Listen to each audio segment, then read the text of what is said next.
जय Hind and hello guys, स्वागत है आपका आपके अपने YouTube चैनल ज्ञानदेह होस्ट में। और इस वीडियो में मैं आपको बताने वाला हूं यूपी पुलिस कांस्टेबल भर्ती 2023-2024 सिलेबस के बारे में, और साथ ही मैं आपको इसके एग्जाम पैटर्न के बारे में भी पूरी जानकारी देने वाला हूं। और मैं आपको बता दूं कि अभी जो जानकारी आप एग्जाम पैटर्न और सिलेबस के बारे में जानोगे, ये जानकारी पूरी तरीके से ऑफिशियल है, यानी कि आप इस जानकारी के माध्यम से आपके इस एग्जाम की प्रिपरेशन बिना किसी हिचकिचाहट के कर सकते हैं। इसलिए आपको वीडियो को पूरा देखना है और कोई भी जानकारी मिस नहीं करनी है। वीडियो को पूरा देखने के बाद में अगर आपका कोई ऐसा सवाल, ऐसा डाउट आता है जो कि मुझे लगता है कि मैंने इस वीडियो के अंदर कवर नहीं किया, आंसर नहीं किया, तो उसका आंसर आपको कमेंट के माध्यम से दिया जाएगा।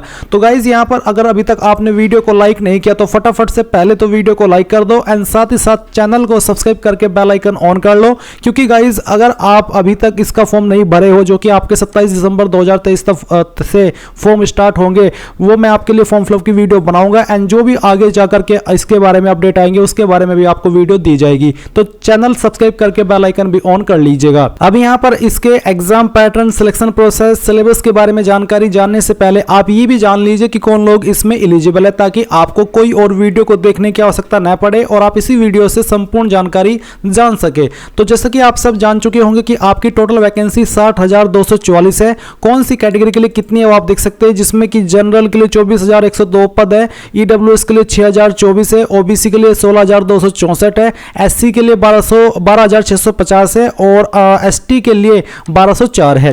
फिर आपके फॉर्म यहां पर 16 जनवरी 2024 तक भरे जाएंगे। 27 दिसंबर 2023 से आपके फॉर्म स्टार्ट होंगे। फीस सभी कैटेगरी कैंडिडेट के लिए 400 रुपए रखी गई है। इसके अलावा 12वीं पास कैंडिडेट इसमें अप्लाई कर पाएंगे। एंड गाइस, जो कैंडिडेट के पास अभी 12वीं उन्होंने कर ली है और सर्टिफिकेट नहीं है, मार्कशीट नहीं है, वो इसमें अप्लाई करने के लिए एलिजिबल नहीं है। इसके बाद यहां पर आप आएंगे और आपको जानने को मिलेगा कि एज लिमिट मेल कैंडिडेट के लिए 18 से 22 साल रखी गई है, जो कि 1 जुलाई 2023 तक काउंट की जाएगी। यानी कि आपका जन्म 2 जुलाई 2001 से लेकर के 1 जुलाई 2005 के बीच में होना चाहिए। एंड ये बात हो रही है जनरल कैंडिडेट मेल में।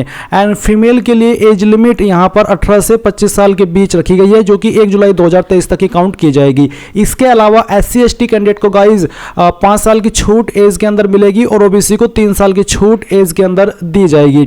इसके बाद गाइज यहाँ पर आप इसकी जो सिलेक्शन प्रोसेस है, अब उसके बारे में बात कर लीजिए।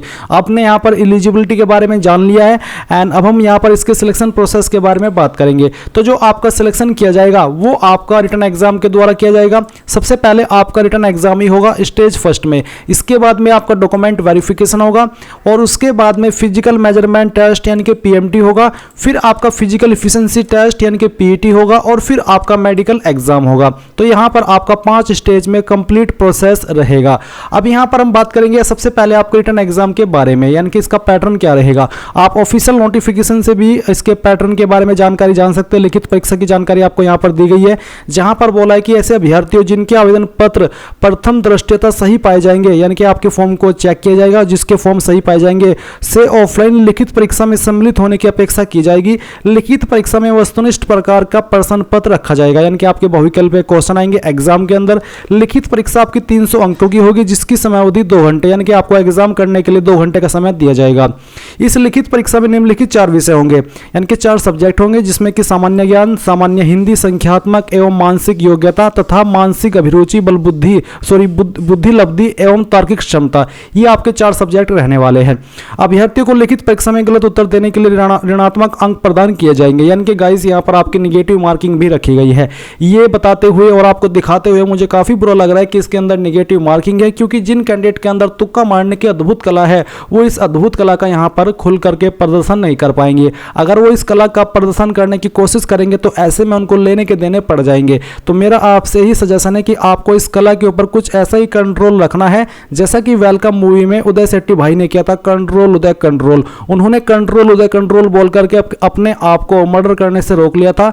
आपको तो फिर भी एक छोटी सी निगेटिव मार्किंग रोकनी है। तो इस कला का प्रयोग बिल्कुल भी मत कीजिएगा, नहीं तो जैसा कि मैंने आपसे कहा कि आपको लेने के देने पड़ जाएंगे। एंड जो मैंने यहाँ पर इस अद्भुत कला के बारे में लाइंस बोली है, ये मैंने थोड़ा सार्कास्टिक वे में बोली है, आप भाव समझिएगा और ऑफेंड मत होइएगा।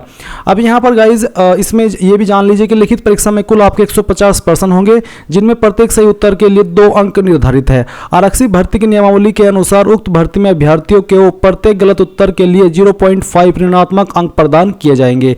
यहाँ पर ये जो आपका पेपर है ये आपका ऑफलाइन रहेगा, यानी कि OMR बेस्ड रखा गया है। अब इसका जो पैटर्न है वो आप देख लीजिए।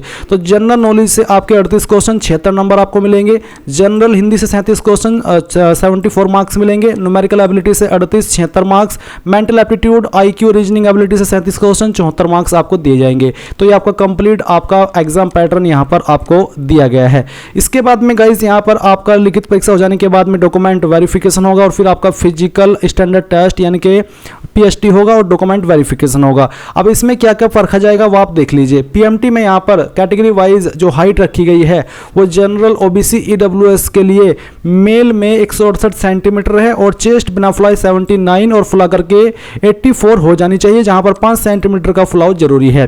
फिर SC/ST के लिए 160 सेंटीमीटर हाइट कम से कम और चेस्ट बिना फ्लाई 77 फुला करके 82 हो जानी चाहिए। फिर आता है आपका फीमेल के लिए। फीमेल के लिए कैटेगरी वाइज हाइट 152 सेंटीमीटर है, यानी कि जनरल OBC EWS की हाइट 152 सेंटीमीटर होनी चाहिए। SC/ST की 147 सेंटीमीटर हाइट रखी गई है।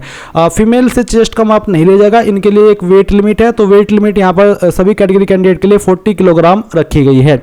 इसके बाद आपका फिजिकल इफिशिएंसी टेस्ट होगा, जिसमें कि मेल के लिए 4.8 किलोमीटर की दौड़ होगी, 25 मिनट का समय मिलेगा और फीमेल के लिए 2.4 किलोमीटर, इनको 14 मिनट का समय दिया जाएगा।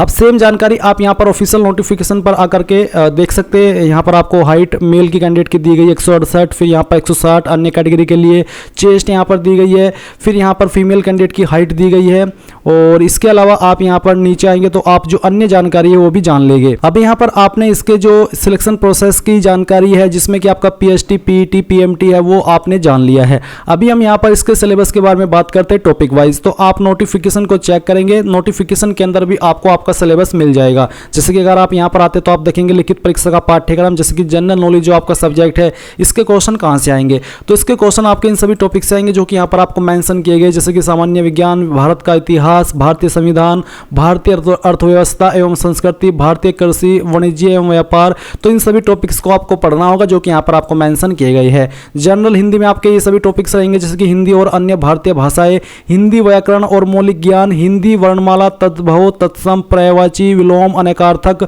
वाक्यांशों के स्थान पर एक शब्द, समरूपी, भिन्नार्थक शब्द, अशुद्ध वाक्यों का शुद्ध करना। तो ये सभी आपके टॉपिक्स रहेंगे। फिर आपका न्यूमेरिकल एंड मेंटल एबिलिटी में ये जो टॉपिक्स आपको मेंशन यहाँ पर किए गए हैं, इन सभी को आपको पढ़ना होगा, जैसे कि ratio, proportion, decimal and fraction, arithmetic, computation and other analytical functions. तो ये सभी टॉपिक्स आपके होंगे। फिर मेंटल एबिलिटी में इन सभी टॉपिक्स को पढ़ना होगा जो कि यहाँ पर आपको दिया गया है।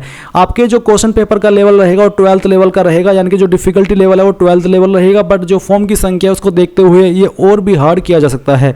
इसके बाद आपका यहाँ पर mental aptitude, IQ and reasoning ability के जो क्वेश्चन होंगे वो आपके इन टॉपिक से आएंगे जो कि यहाँ पर आपको दिए गए हैं। रीजनिंग एबिलिटी के कहाँ से आएंगे वो भी आप यहाँ पर चेक कर सकते हैं। तो संपूर्ण जानकारी आपको टॉपिक वाइज यहाँ पर सिलेबस की दी गई है। तो मैंने पूरी जानकारी यहां पर कवर कर दी है इस सिलेबस के बारे में, एग्जाम पैटर्न के बारे में, सिलेक्शन प्रोसेस के बारे में।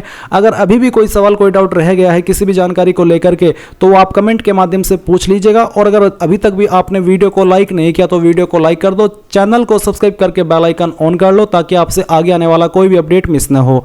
Thanks for watching. जय हिंद।